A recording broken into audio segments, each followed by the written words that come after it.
Just a quick look at the Bluick.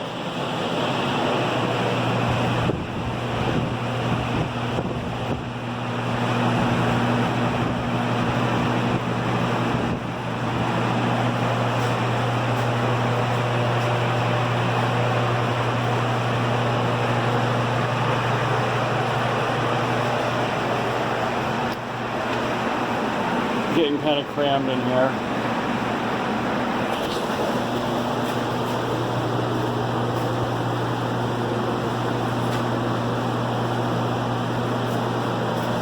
It's got a very plush interior.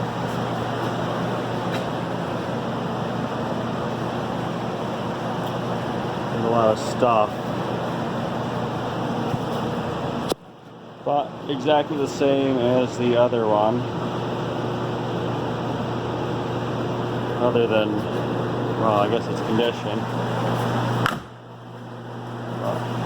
Pretty solid.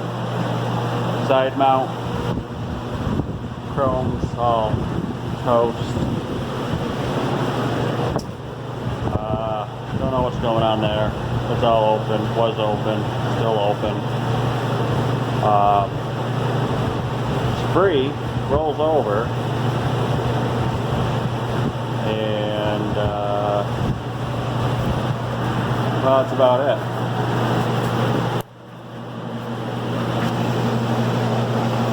For now.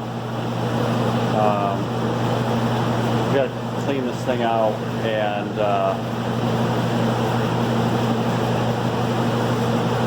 start from there, I guess.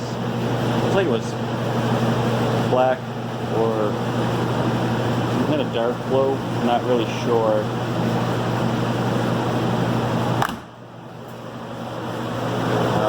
But it's actually pretty solid.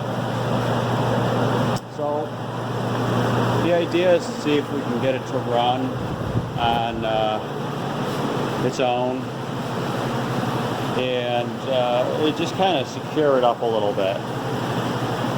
Get it lubed up.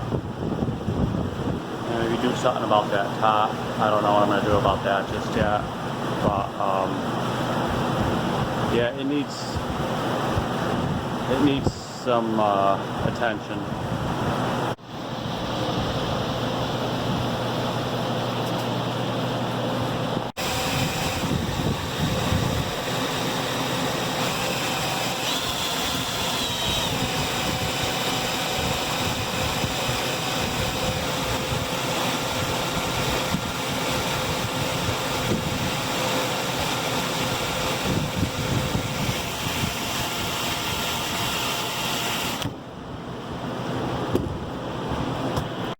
It's the marvelous marble.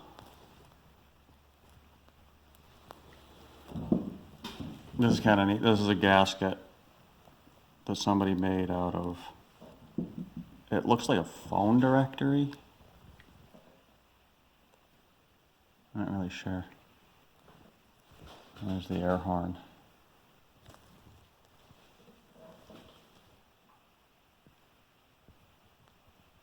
She's crusty.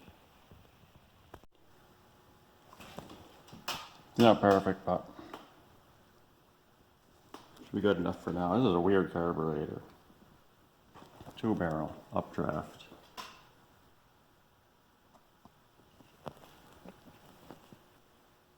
I don't know what the hell any of the settings are on it, so I just kind of, well, I did my own thing, I guess. See if it works. A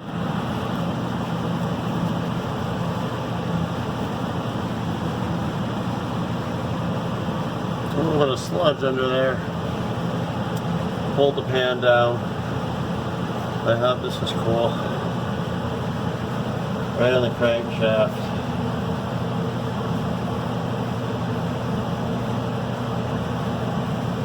That's what America was, America right there.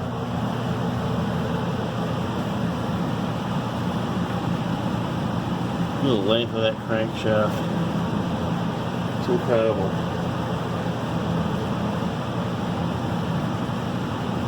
Oh, I gotta get out of here.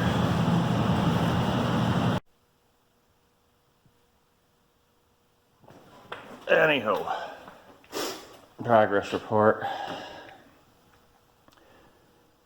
Generators hooked up, distributors back in, fuel pumps, or pretending that's not there right now. Oil pump, now I'm close. Plugs are all in, gapped, timed. Engine has been defilthied, 62%.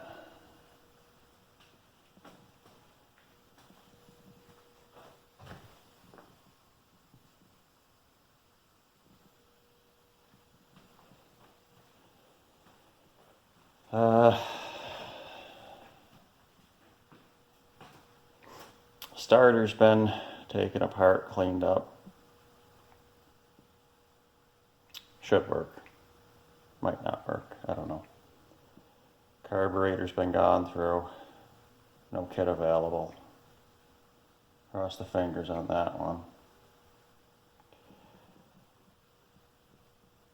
Exhaust manifold's toast. Every one of these cars has an exhaust manifold that's toast. And somebody's been in there trying to weld on it. On every one of these cars. And on every one of these cars, they failed. It's kind of a screwy setup. There's 2 slip joints, so this gigantic motor can grow and shrink without cracking the manifold, but well, it didn't work out so hot, did it? I got a radiator in the back of the car that's been, brought it down to the shop and had it rebuilt or flushed and pressure tested, and they soldered it and painted it up, and that looks prettier than it did. So we got that to put in here. I got coolant hoses I picked up. I try to fire it up first and then go from there. Underneath, well, can't really see it, but I had the pan out. There was a lot of gunk in there, and so I got all the sludge out. I yanked the muffler out. It's toast. Of course it's toast. I stuck it under this thing because it's puking, well, a little bit of everything everywhere, and I didn't want to start the car up with it because it's full of junk, and I figure it's just going to blast it all over the garage. This thing here I picked up pretty cheap. It's a hydro, but it's ridiculously low on compression, so I ripped out the valves, I redid them, and it bumped it up a little bit, but the carburetor was just so toast that I couldn't do anything with it, so yeah.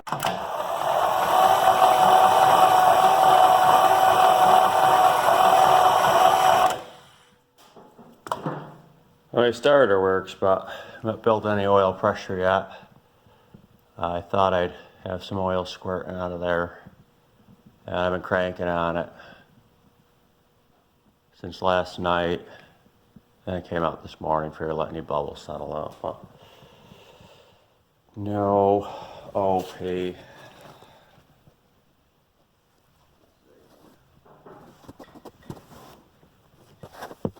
Where's oil?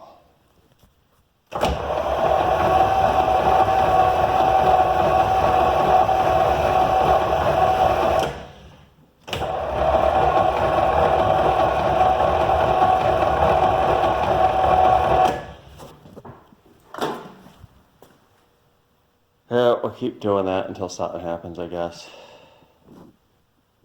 Got all the starter cool down in between. It's actually not getting that warm. No, it's cold.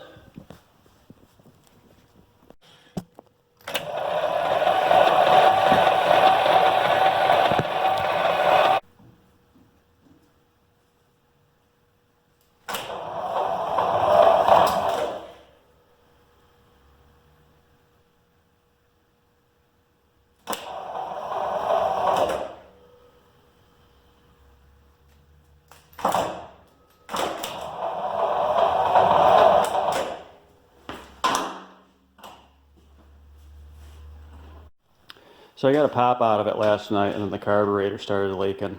So I went ahead and polished the fender, and that ought to fix that. I also put a patch on the exhaust. I don't know if it's going to do much. And I know the man code says that you're supposed to breathe in everything that this is going to puke out when it goes, but yeah. It also says you're probably not supposed to have a gravity tank that isn't haphazardly thrown across something. But I wear rubber gloves, so I'm already out of the running. We'll see what it does.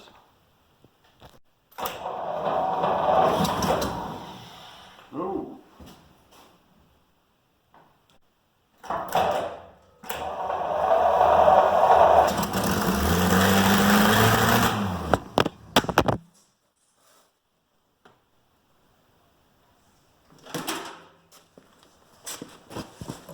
Oh, she tried to run away on me. But it runs. I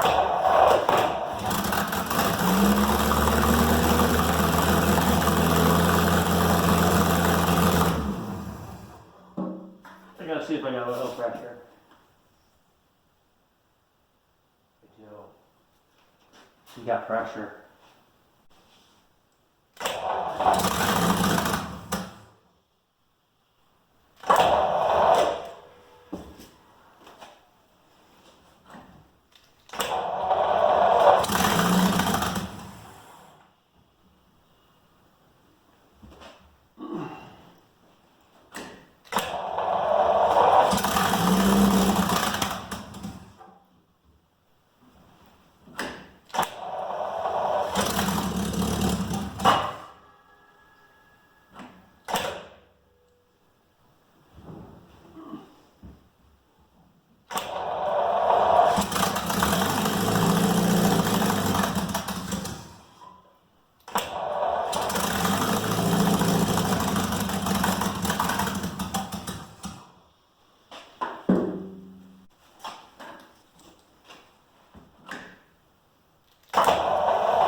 Alright, that's going to be good enough for now.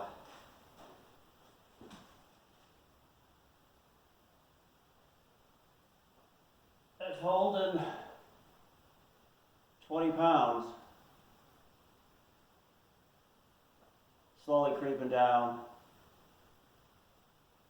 We're at 15. We're at 10. We're at 5. And it's just hanging at 5, so the bearings might be tight. Or the pack with sludge, one of the two. In either case, it doesn't sound bad. It sounds pretty good. This one goes out to Byron, who kept this car preserved for the past 50 plus years. And I'm glad he did. Because there's, there's so many of these things that get converted into rat rods or whatever. And, I would argue that, this already is there, right? You don't always have to go drop in a different power plant and drivetrain and something for it to be cool. Some things are just kind of cool the way they are. And I think this is one of them. These are rare cars. They were low production. Not a lot of them are left out there. A lot of them got turned in for scrap. And, I think the future kind of deserves a crack at these, just like we have. And I would say if you really want to learn your nuts and bolts, and you have something like this, try working with what you got, because it's a whole different experience. Now, I'm not going to say it's easy. You don't just get parts for these things at O'Reilly's. Um, but you learn how to get creative, and I think that's kind of a skill that's getting lost these days. When the starter goes, you just yank the old one out, bring it to the store, and you don't even got to pay the core charge, and you turn it in, and that's fine. I do that for a lot of things. But when that's not an option, then you're cracking it apart. And if there's something you don't know, by the time you're done, you're gonna know. And I think it's a good experience, and I highly recommend it over small block swap.